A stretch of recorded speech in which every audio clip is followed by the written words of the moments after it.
ज्ञान academy dear learners, आज हम लोग बात करेंगे Sigmund Freud theory of personality. जैसा कि आप जानते हैं कि सिगमंड फ्राइड को साइकोपैथोलॉजिस्ट भी कहा जाता है और साइको एनालिस्ट भी कहा जाता है। इनकी सिगमंड फ्राइड की थ्योरी को हॉलिस्टिक वे में समझने के लिए आपको तीन कॉन्सेप्ट पे ध्यान देना पड़ेगा। पहला तो topographic model of the psyche, जिसमें सिगमंड फ्राइड बताते हैं कि हमारा माइंड किस तरीके से ऑर्गेनाइज्ड है। सबसे पहले तो इस चीज को समझना पड़ेगा। फिर दूसरा उन्होंने जो कंसेप्ट दिया है structural model of our personality, हमारी पर्सनालिटी का जो स्ट्रक्चरल मॉडल है जिसमें id, ego and super ego की बात की गई है, उसको आपको समझना पड़ेगा। और थर्ड पॉइंट आपको साइकोसेक्सुअल डेवलपमेंट को समझना पड़ेगा। सो ये जो सिगमंड फ्राइड को है हम लोग 3 वीडियो में कवर करेंगे। आज की वीडियो में हम लोग topographic model of the psyche और उसके साथ साथ structural model of our personality का डिस्कस करेंगे। इसके अलावा नेक्स्ट वीडियो में हम साइकोसेक्सुअल डेवलपमेंट का चर्चा करेंगे और एक और वीडियो होगी जिसमें डिफेंस मैकेनिज्म का चर्चा करेंगे। हम जिस दिन हम साइकोसेक्सुअल डेवलपमेंट जिस वीडियो में हम चर्चा करेंगे उसके साथ साथ जो कुछ इंपॉर्टेंट कॉन्सेप्ट है सिगमंड फ्राइड से रिलेटेड जो बार बार पूछे जा रहे हैं उन चीजों को भी हम लोग डिस्कस करेंगे।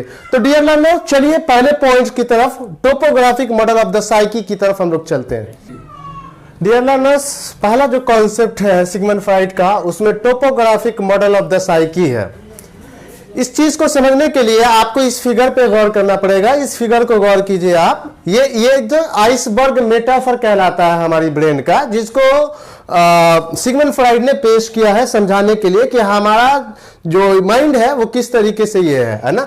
तो बेसिकली वो बताते हैं कि हमारे इसमें 3 जो लेवल होती है हमारे माइंड की। एक कॉन्शियस होता है, दूसरा प्री कॉन्शियस या सब कॉन्शियस होता है।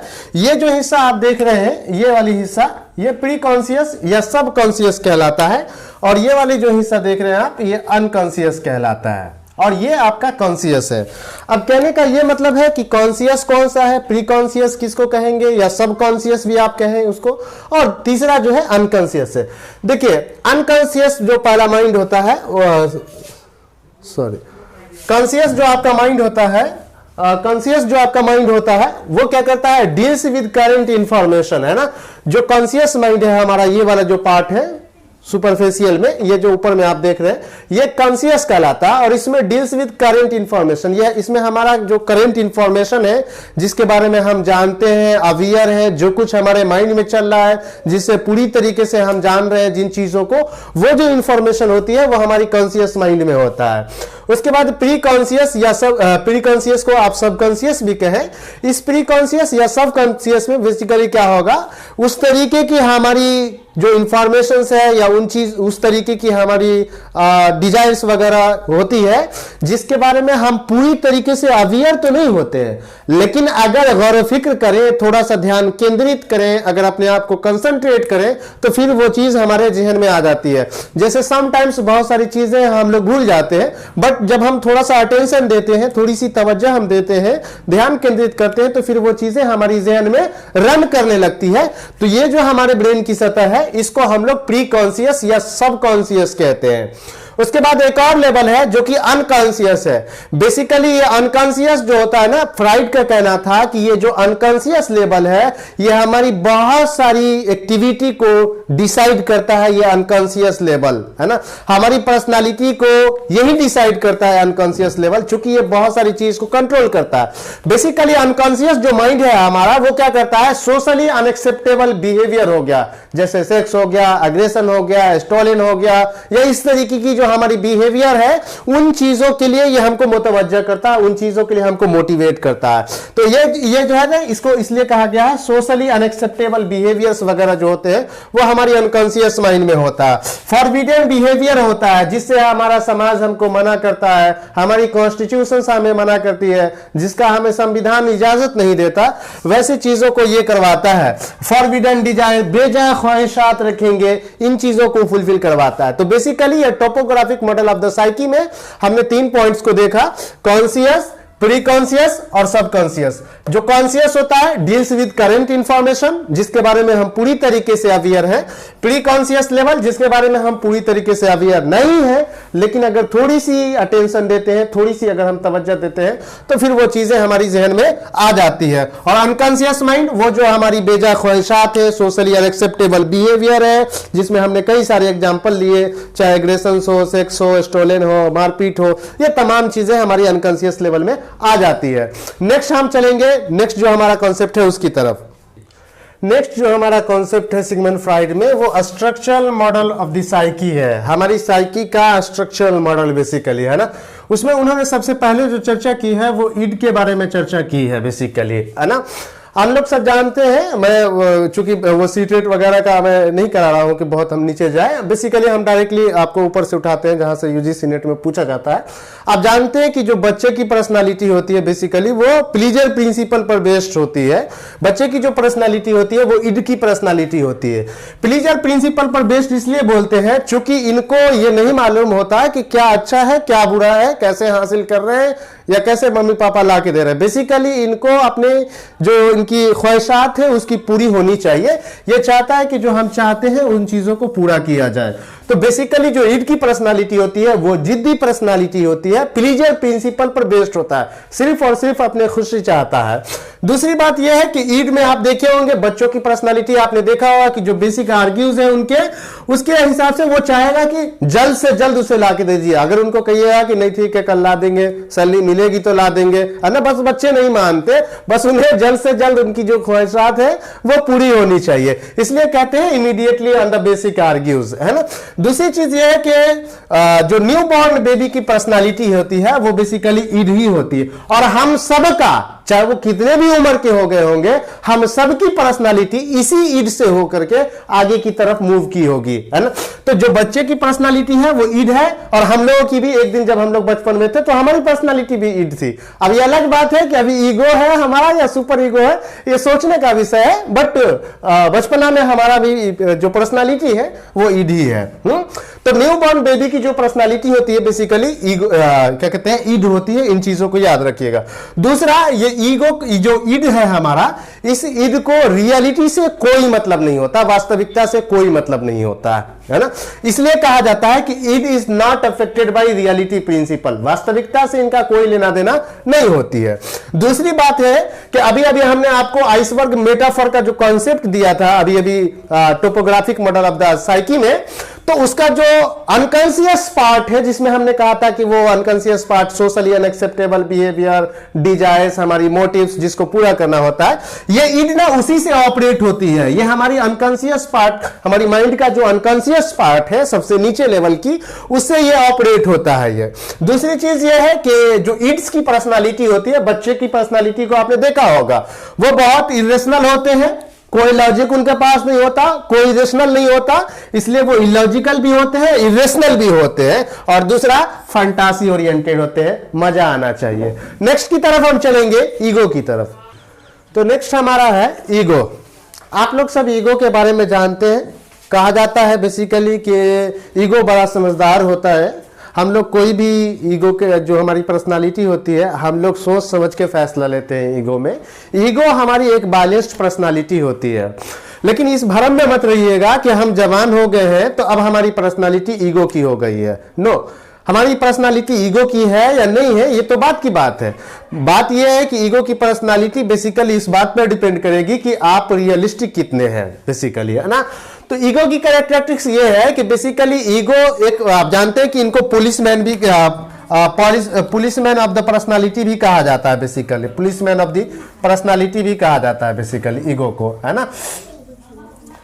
तो ये जो है आपका ईगो, वो क्या करता है, मीडिएट करता है ईड के बीच में और जो एक्सटर्नल रियल वर्ल्ड है इन दोनों के बीच में मीडिएट करता है। ईड एक तरफ चाहता है कि भाई हमारी खुसूसियात को पूरा किया जाए, हमारी खुसूसियात को पूरा किया जाए, हमारी जो ख्वाहिशात है उसको पूरा किया जाए, बट और एक्सटर्नल वर्ल्ड आपकी बेजा अगर ख्वाहिशात होगी, आपकी अगर गलत ख्वाहिशात होगी तो एक्सटर्नल वर्ल्ड आपको पूरा नहीं होने देगा बेसिकली, है ना।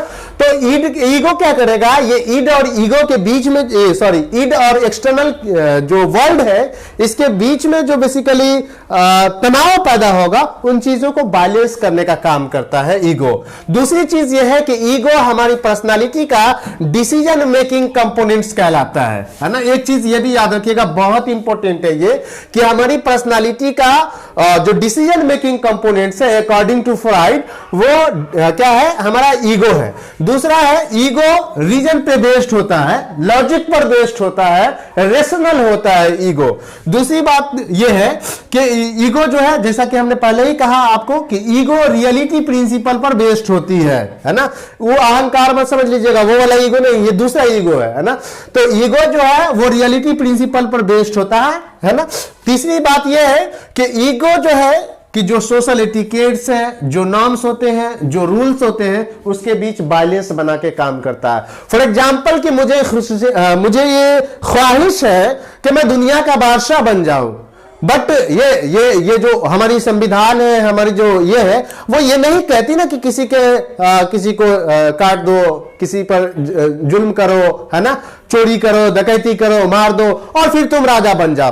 तो बेसिकली ईगो राजा तो बनेगा, राजा तो बनना चाह रहा है, लेकिन कंसीडर करेगा जो सोशल एटिकेट्स है, जो नॉर्म्स है, जो रियलिटी है, हमेशा इसी पर बेस्ड होगा। कोई भी ऐसा काम हमसे ईगो नहीं करवाएगा जो सोशली अनएक्सेप्टेबल होगा या जो कि समाज जिन चीजों से फॉरबिडन हमें करती है। उसके बाद यह है कि जो ईगो है बेसिकली आपकी प्रॉब्लम को सॉल्व करने के लिए जो रास्ता बताएगा वो रियलिस्टिक स्ट्रेटेजी बताएगा, है ना। डे ड्रीम जो होता है ना, ख्याली पुलाव जो आप बना लेते हैं ना ईद की पर्सनालिटी में, वो यहां पे नहीं होगा। ईगो आपको रियलिस्टिक स्ट्रेटेजी बताएगा कि कैसे आप प्रॉब्लम को सॉल्व कर सकते हैं और कैसे जो प्लीजर है उसको आप हासिल कर सकते हैं। उसके बाद मैंने आपसे कहा कि जो ईगो है वो बेसिकली पुलिसमैन भी कहलाता है हमारी पर्सनालिटी का, ये भी चीज याद रखिएगा। नेक्स्ट हमारा सुपर ईगो है। नेक्स्ट हमारे पास सुपर ईगो है। बेसिकली आप सब जानते हैं कि सुपर ईगो आमतौर पे जो आपको यूट्यूबर के जरिए से इंफॉर्मेशन मिला होगा और आपने देखा होगा, तो उसमें लोग कहते हैं कि भाई जज की पर्सनालिटी वगैरह जो होती है वो सुपर ईगो की होती है। देखिए मैं आपको सिंपल फंडा बताता हूं जी, चाहे वो जज हो, मतलब चीफ जस्टिस ऑफ इंडिया हो या कोई भी हो, जरूरी नहीं है कि उसकी पर्सनालिटी सुपर ईगो की है। और मैं एक आम आदमी हूं, हो सकता है कि हमारी पर्सनालिटी सुपर ईगो की होगी। कॉन्सेप्ट क्या है बेसिकली, क्यों रटते फिरते हैं आप लोग? देखिए सुपर ईगो की क्या बात, बेसिकली सुपर ईगो उन लोगों को कहा जाता है, उनकी प्रिंसिपल होती है जो लोग ये कहते हैं कि चाहे कुछ भी हो जाए हम रूल, रेगुलेशन, लॉज और प्रिंसिपल या कॉन्स्टिट्यूशन से डिविएट नहीं करेंगे, है ना। अब हमारा ईगो में क्या मामला था, ईगो अभी भी हम लोगों ने बात किया था कि ईगो रियलिस्टिक प्रिंसिपल पर बेस्ड होता है, तो समटाइम्स ईगो माइनस कर लेगा, बट सुपर ईगो कभी माइनस नहीं करेगा। यह हमेशा कहेगा, आप देखिए यहां पे मैंने लिखा भी है, देखिए, persuading ego to turn on moralistic goal. अगर हमारा ईगो समटाइम्स बैलेंस करने के लिए मोरलिस्टिक गोल से अगर डिविएट भी करता है, यही सुपर ईगो है। खींच के ले आता है ईगो को और कहता है भाई मोरलिस्टिक हो जाओ, नैतिकता पे बेस्ड हो जाओ, तुम रूल रेगुलेशन पर बेस्ड हो जाओ। तो बेसिकली सुपर ईगो की जो पर्सनालिटी है वो जरूरी नहीं है कि जज की ही हो और चीफ जस्टिस ऑफ इंडिया की हो और किसी की भी हो, किसी की भी हो सकती है। जो भी रूल रेगुलेशन पर बेस्ड होगा, जो भी प्रिंसिपल पर बेस्ड होगा, उसकी पर्सनालिटी जो होगी वो बेसिकली सुपर ईगो की होगी। सुपर ईगो आपकी जो ईड है उसके इंपल्स को, उसके मोटिवेशंस को जो है सुपर ईगो कंट्रोल करता है। दूसरी बात है कि सुपर ईगो हमारा बेस्ड होता है मोरल पे, रूल पे, रेगुलेशन पे, लॉज पे और जो प्रिंसिपल है उस पे बेस्ड होता है। मजीद आप इसमें कहें कॉन्स्टिट्यूशंस पर बेस्ड होता है, एथिक्स पर बेस्ड होता है बेसिकली हमारा सुपर ईगो, है ना। और persuading ego to turn on moralistic goal, ये जो अगर हमारा ईगो समटाइम्स अगर डिविएट करता है तो ये सुपर ईगो जो ईगो को है उनको भी गाइडलाइन देता है कि भाई मोरलिस्टिक गोल हो जाए। दो और अहम कंसेप्ट है, हालांकि मैंने आपसे पहले ही कहा कि इस वीडियो में मुमकिन नहीं है कि हम पर्सनालिटी थ्योरी को डिस्कस कर दें। दो और वीडियो बनेंगी सिगमंड फ्राइड पे, तब जाकर के हम लोग कंप्लीटली करेंगे।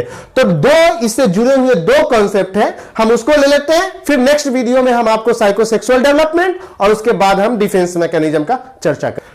हमारे पास दो कॉन्सेप्ट है, कैथेक्सिस और एंटी कैथेक्सिस, जो कि दोनों रिलेटेड था इस कॉन्सेप्ट से, जिसको आपको समझना है और यूजीसी नेट में पूछा गया है। और हद तो ये हो गई कि इस कैथेक्सिस का रिलेशन टॉलमैन से पूछा गया है, तो हम यहां पे आपको इसके हवाले से तो बात कर देंगे, बट टॉलमैन की थ्योरी में फिर हम आपको बताएंगे कि उन्होंने कैथेक्सिस को किस तरीके से इस्तेमाल किया। देखिए दो कॉन्सेप्ट है, एक कैथेक्सिस है, एक एंटी कैथेक्सिस है।